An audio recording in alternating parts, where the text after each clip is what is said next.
Okay, galing ito sa ating Pinas News Insider mga kapatid. Ito po ang title. Hala, biglaan ito na matinding utos ng Korte Suprema. What is this? Pamilyang Marcos hinatulan na? Question mark ulit yan. Tamba si Bakna. Siguro magkakarugtong itong mga balita to. Anong meron dito? Manunood na naman tayo kung trip nyo na may kasamang reaction video. Sabay-sabay na natin panoorin. Wala naman kayong mga kasama dyan. O hindi naman kaya parang boring kapag puro balita lang. Tara, samahan natin ng reaction. Panoorin natin ito ng sabay-sabay. Yeah.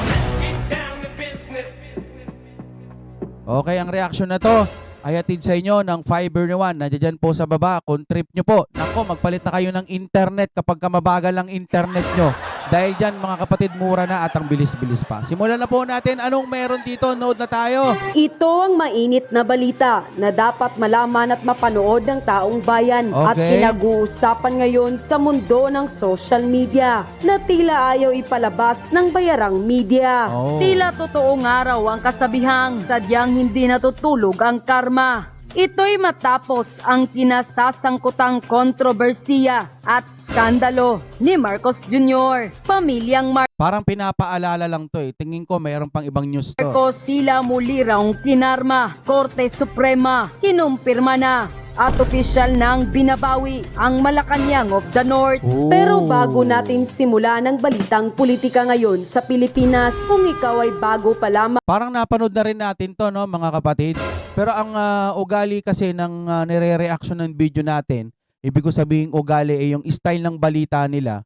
Magbabalita sila ng ganito para ipaalala yung nakaraan, then may latest po yan bandang gitna. Tignan nga natin. sa aming channel, ay please huwag kalimutang mag-subscribe at i-click ang notification bell. Huwag din kalimutang Yeah. mag-like para mas maging updated ka palalo sa lahat pa ng bago naming mga upload. Yes. Tila totoong araw ang kasabihang sadyang hindi natutulog ang karma. Matapos ang umano'y panggigipit at tila panggurgor sa pamilyang Duterte, Aha. lalong-lalo na sa pangalawang pangulo Oh. na si Sara Duterte, na tila pinaulanan ng walang katapusang samutsaring pangbabatikos ng administrasyon ngayon. Sa wakas, gumagana pa rin pala ang judiciary sa Pilipinas. Pamilyang Oh. Marcos, tila muli raw kinarma. Kamakailan lamang, kinumpirma na at idiniklara na ng Korte Suprema na ang 57.68 hectares na property ng pamilyang Marcos sa barangay Subapaon, Ilocos Norte Aha. ay pinatunayang ill-gotten wealth at ipinag-uutos pa ng Korte Suprema na ibalik na ito. Oh. Ayon pa sa balita na inilabas ng Korte Suprema, SC Marcos family's Paway property ill-gotten.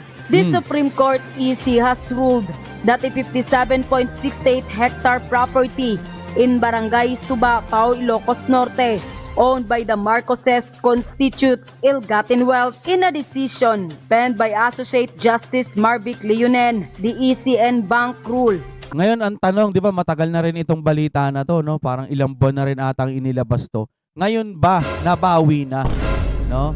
Yan ang walang lumalabas na ganyan na balita eh. As unconstitutional, the 25-year lease agreement signed on December 20, 1978 between the late President Ferdinand Marcos Sr. and the Philippine Tourism Authority, PTA.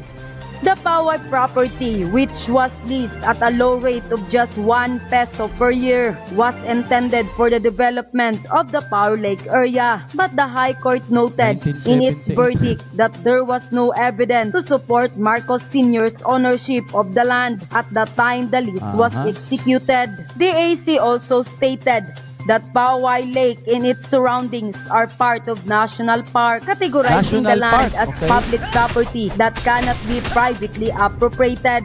The ruling further said that despite the issuance of Presidential Decree number 1554 that opened the land for acquisition, no documentation exists providing that the property was transferred to Marcos Sr. before the 1978 lease agreement. As a result, the AC declared that Marcos Sr. had no authority to lease the land, making the contract invalid. Leonin wrote in his OMG. decision. The High Court also said that the contract included provision stating that ownership of any improvement made during the lease would revert to Marcos Sr. upon its termination. This Ooh. arrangement was found to violate the constitutional prohibition against the president holding any financial interest in a government contract as outlined in both the 1973 and 1987 Constitution. DAC said, DAC those order that the AC. property be returned to the state with exemption for portion now covered by free patents. Unquote. Ngayong tila hinatulan na at napatunayan na ng Korte Suprema na tila ilan sa mga ari-arian at pera ng pamilyang Marcos ay kinukonsindira na ill-gotten wealth. Ano kaya ang masasabi rito ni Pangulong Marcos Jr.?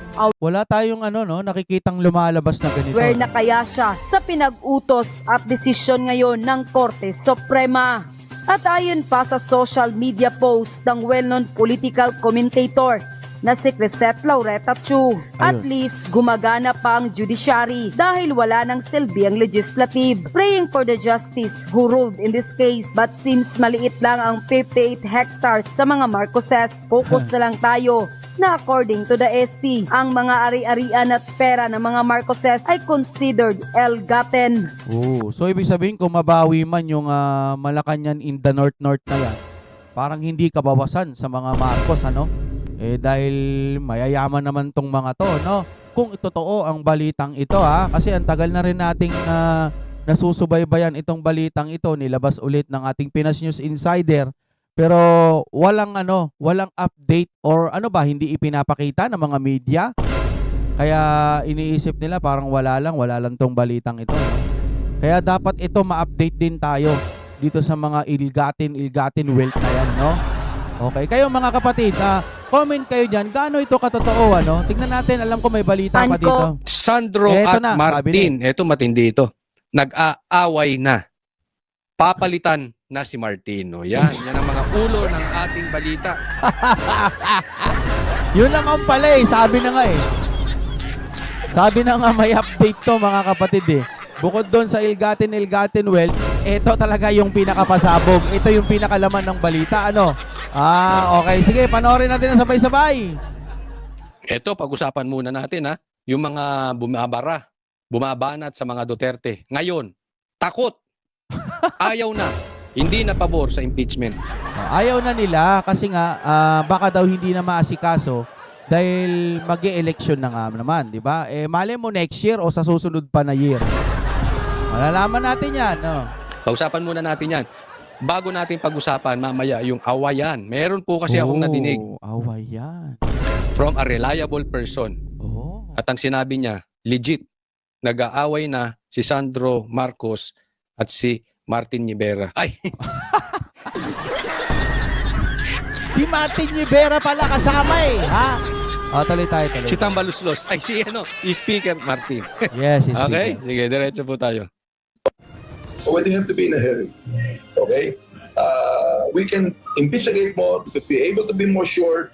In the 20th Congress, we can be more sure of the impeachment rather than today. Ayun, ito sabi nito, naniniguro siya.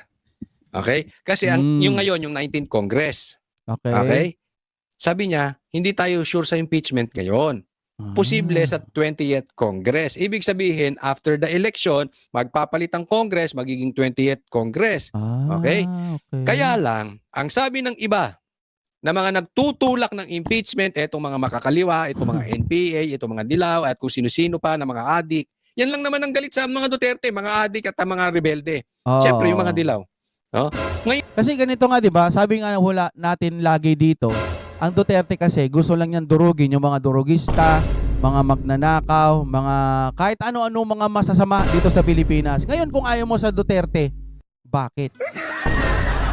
Diba? Ang gusto ng Duterte, wasakin yung mga masasamang tao. Ipangkalahatan na natin, Ando doon na yung mga nag-illegal powder, nagbebenta ng illegal powder, mga magnanakaw, mga nagsasamantala ng mga kababaihan, mga ganyan. Kung ayaw mo ng mga yan, galit ka sa Duterte, di ba? Ibig sabihin ba ayaw mo ng ginagawa ng ating Pangulong Duterte? Meron tayong nakitang balita na naman doon sa mga bias media. Sinasabi doon, nakakasuhan na naman si Pangulong Duterte. Ang ating Tatay Digong, kakasuhan na naman dahil palamura, pagsasamantala daw ata sa mga babae. O, parang ganun dinig ko. Correct me if I'm wrong kung mas malapit doon yung katotohanan. Ano? Tapos, yung nga, nag-uutos daw mag-pack. Ano ba yung ginaganon nila? Ano ba yung ginaganon nila? Di ba nga mga masasamang tao gusto niyang ipaganon? Diba? Base lang ho sa opinion ko, ano? Ngayon, kung ayaw mo na yung mga durugista, mga hirap kasing sa mga kababaihan, mga nagsasamantala ng mga kababaihan, lalo-lalo na yung mga bata, no, dahil sa pagkahayok sa illegal powder. Yun ang gustong patumbahin ng mga Duterte sa pagkakaalam ko. Ang aking opinion lang dyan, gusto mo bang durugin si Duterte kasi ginagawa niya yung mga ganong bagay? Kasi iba yung lumalabas sa mga balita. Ang sinasabi nila sa balita, ang Duterte daw, palamura, yung minumura naman niya yung mga walang kwentang tao. Salot sa lipunan yung mga minumura niya. Expression niya. Kaysa naman doon tayo sa hindi nagmumura pero nangungurakot. Nililin lang ang iyong mga mata, iyong mga tenga sa mga anghel na salita na tutulungan kuno ang ating bayan. Pero sa ilalim nun, sa likod nun, nagnanakaw naman pala. Dito na ako sa totoong tao, palamura. Sige. Pero gigil na gigil siyang durugin yung mga durugista. Diba? Yun naman ang gusto ng ating Pangulong Duterte. Ngayon, ayaw mo sa Pangulong Duterte. Bakit? Gusto niya ng katahimikan sa ating bansa. Gusto niyang mapaunlad ang ating bansa. Tapos ayaw mo sa Duterte. Bakit? Huwag niyo akong sabihan ng mga hilaw na mga nagagastos siya ng mga confidential fund eh. Talaga siya na ipaliwanag na nga yan eh. Yung ibang may confidential fund, ba't ayaw niyong alungkatin? Kayo mga lungkat. Yung mga iba, yung mga vlogger ng kabila. Di kayo mga lungkat. Di kung may nakita kayo, kasuhan nyo. Gagi, kasama ka rin, taong bayan ka rin, kasama ka sa Pilipinas na dapat alam mo kung ano ang dapat. Ito pa yung Iglesia ni Cristo nating mahal. Di ba sinusuportahan nila ang Pangulong Marcos na wag ipa-impeach si BP Sara. Pangulong Marcos, base sa kanyang opinion, ayaw niyang ipa-impeach. Tapos in-update pa ngayon, di ba? Kahapon ba yun o isang araw? Tapos dapat yun, suportahan nyo rin kasi sinusuportahan nyo si PBBM eh. Tapos ngayon, ang nirerekta nyong banatan yung mga Iglesia ni Cristo. Abay, huwag ka. Diba? Ngayon, ipapahid nyo yung kasalanan doon sa mga taga-Iglesia ni Cristo na namumuliti ka. Unahin nyo, oy, PBBM naming mahal. Bakit mo kasi sinabi yon? Dapat hindi eh. Suportahan mo ang Pangulo mo. Diba? Kami sinusuportahan namin ng mga Duterte kasi nga gusto namin yung ginagawa ng Duterte. Diba? O ito pa, isipin nyo, may balita na naman yung bigas. Diba sabi ng ating Pangulo, ginawa na raw nila ang makakaya nila. Pero ganun pa rin, mataas pa rin ang bigas. Kaya magkakaroon na ng emergency security, etc. para maibagsak sa mga merkado yung mga bigas na nasa warehouse, etc. Yun ang ibabato nila ngayon. Ngayon, magiging mura. Okay, salamat po kung ganun ang mangyayari. Pero bakit ganun? Bandang eleksyon nangyari. Pero okay lang para sa akin. Hindi ko na lang iisipin na dahil ba yan sa eleksyon. Hindi na ako magiging bitter. Salamat po, mahal na Pangulo, at nakaisip kayo ngayon sa pagkakataon na malapit na po ang eleksyon na mapababa ang presyo ng ating bigas sa pamamagitan ng food security emergency ba yun? Something like that. Ano, di ba? Salamat pa rin po kahit papano mapapababa. Buti na lang po dumating yung ganyang pag-iisip ninyo na emergency para po yung ating bigas mapababa. Salamat pa rin doon kahit papano. Hindi ho tayo magiging bitter. Pero may naaamoy lang naman ako. Kasi malapit ng eleksyon, kaya ba nagkaganon? Question mark lang po. Salamat pa rin po. Kung ito yung magiging dahilan, salamat pa rin kasi nga kahit papano mapababa yung kilo ng bigas. Ganito sana. Diba? Hindi yung pa-impeach ng pa-impeach kay Sara. Hula ko lang, no, after siguro ng eleksyon, ngayong taon o next year, itutuloy pa rin yung pagpapa-impeach kay Sara. BP Sara natin, lagi na lang gaganon yan. Pero para sa akin, Unahin pong mapababa yung mga presyo, taasan palalo yung mga sweldo ng ating mga manggagawa. Kawawa naman po yung ating mga nagbi-minimum. Ako, higit pa, baba pa sa minimum. Mamasada lang ako, okay na ako, di ba? Kaya mga kapatid, sa atin lang, no, kung tumataas yung pamasahe, tumataas yung, mali. Kung tumataas po yung gasolina, dapat kahit papano kung ano yung kinikita dati ng mga namamasada, ganun pa rin ang kita nila. Dapat mag-adjust din ho sila. Kawawa rin naman. Oo, mahal po ang pamasahe. Di taasan na rin natin yung sweldo ng mga mamamayang Pilipino. Yung akap, oo, makakatulong, sabihin na natin, pero sana wag kurakutin, na. Yun lamang po mga kapatid, hanggang dito na lamang. Then, pagpatuloy po natin ang panonood natin. Alam nyo kung bakit reaction video ang ginagawa ko, no? Minsan kasi, dito ako nakakahugot ng aking mga sasabihin. Hindi tayo katulad ng mga kuya nating idol na talagang rekta, yung mukha lang nila mismo ang nakikita nila. Sila mga magagaling yan eh. Ako isang hamak lang din na Pilipino na walang masyadong maalam pagdating po sa politika. Kumbaga nagsasalita lang din ako katulad ng mga ibang hindi nakakapagsalita na hindi natin naririnig.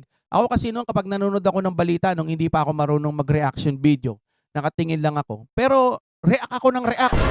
Ay nako, mahal na naman ng bigas. Ay nako, nagmahal na naman yung kamatis. Ganun ako. Kaya siguro napunta rin ako sa ganitong reaction video para kung ano yung mga hindi ko nasasabi dati, ngayon nasasabi ko na, mas magaan na sa loob ko. Ang problema, kahit salita ko ng salita, wala naman din nangyayari. Pero at least, nalalaman ng mga kababayan natin, nakaka-relate sila na totoo ang mga sinasabi natin dito. Ang Duterte, hindi po dapat yan pabagsakin kasi yan po ay nakakatulong sa ating Pilipinas. Ngayon po, kung sinasabi nyo na itong Marcos na to yung makakatulong, pengi po kami ng mga resibo. Patingin naman kami. Oh my God, we're back again.